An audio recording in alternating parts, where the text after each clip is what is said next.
RPF police constable Chetan Singh ने अंधाधुंध गोली मारकर 4 लोगों की हत्या कर दी।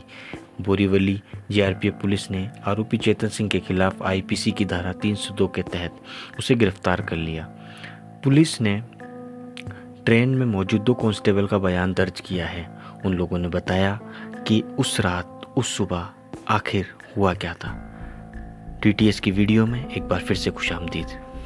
28 जुलाई से 4 लोगों की ड्यूटी सौराष्ट्र मेल में लगाई गई थी, जिसमें से एएसआई टीकाराम मीणा, नरेंद्र परमार, चेतन सिंह और एक और कांस्टेबल शामिल था।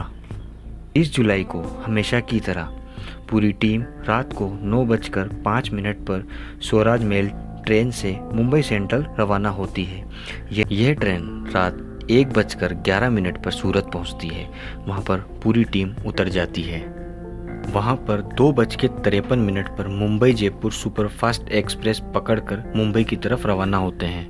उस समय एएसआई टीकाराम मीणा के साथ 3 कांस्टेबल और मौजूद थे, जिसमें से नरेंद्र परमार और चेतन सिंह भी मौजूद थे। एएसआई टीकाराम मीणा और चेतन सिंह की ड्यूटी एसी डिब्बे में थी, जबकि दोनों कांस्टेबल की ड्यूटी स्लीपर कोच में थी।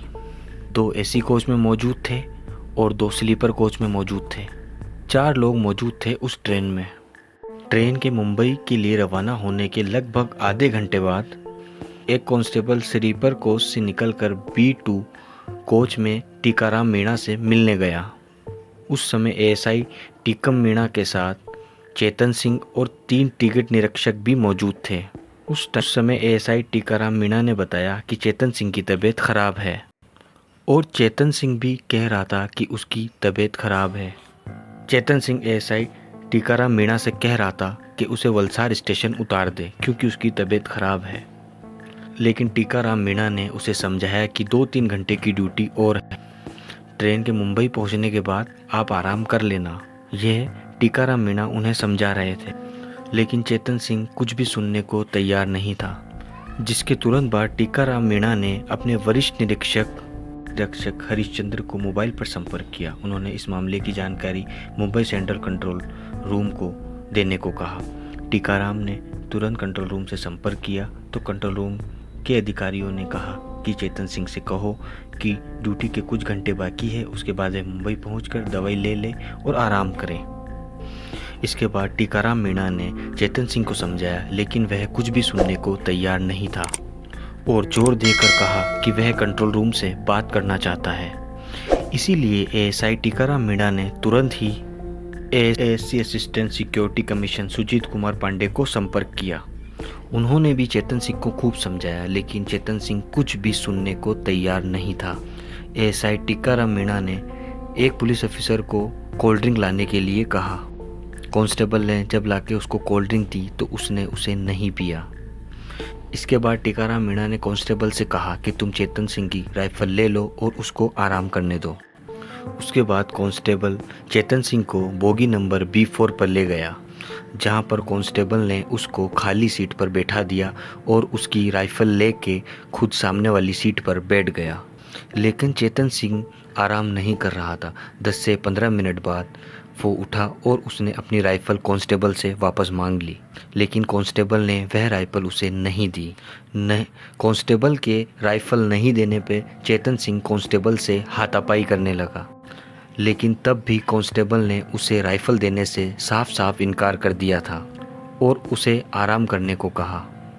लेकिन चेतन सिंह उस कांस्टेबल पर हावी होने लगा और जब कांस्टेबल ने उसे राइफल देने से इनकार कर दिया तो चेतन सिंह गुस्से में आ गया और कांस्टेबल का गला दबाने लगा, जिससे कांस्टेबल बिल्कुल असहाय हो गया और चेतन सिंह ने तुरंत ही कांस्टेबल से राइफल छीन ली और चेतन सिंह वहां से चला गया। उसके जाने के बाद कांस्टेबल को यह एहसास हुआ कि गलती से चेतन सिंह उसकी राइफल ले गया है। कांस्टेबल ने तुरंत इस घटना की जानकारी सुजीत कुमार पांडे को दी।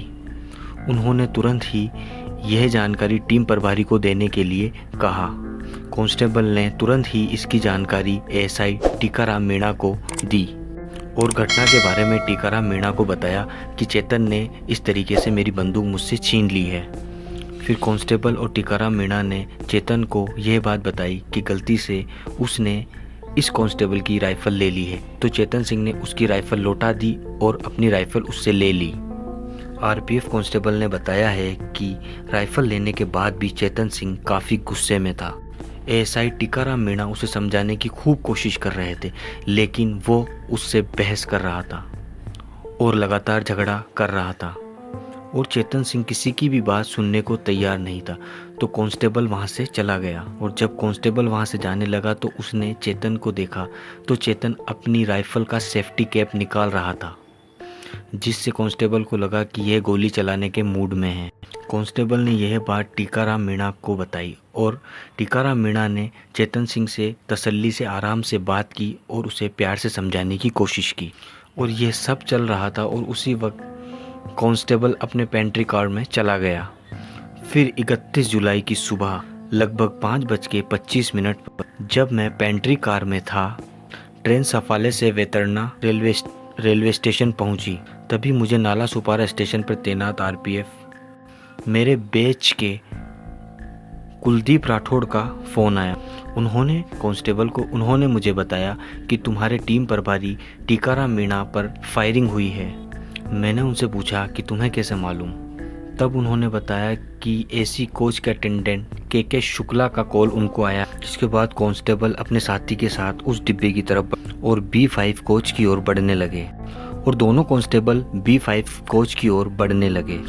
तभी सामने से 2-3 यात्री दौड़ते हुए आए। बहुत ज़्यादा डरे हुए थे और घबराए हुए थे और जब कांस्टेबल्स ने उन तीनों यात्रियों से पूछा कि क्या हुआ तो वो बहुत ज़्यादा घबराए हुए और परेशान लग रहे थे। तो उन्होंने बताया कि तुम्हारे साथ मौजूद चेतन सिंह ने एएसआई टीकाराम मीणा पर गोलियां चलाई हैं। इस घटना के बारे में कांस्टेबल्स ने तुरंत कंट्रोल रूम से संपर्क किया और उन्हें सारी जानकारी दी। जब कांस्टेबल B1 कोच की तरफ बढ़े तो सामने से उन्हें चेतन सिंह आता हुआ दिखाई दिया। उसके हाथ में एक राइफल थी और उसके चेहरे पे अब भी गुस्सा नज़र आ रहा था। कांस्टेबल ने यह सोचा कि कहीं ये मेरे ऊपर गोली ना चला दे।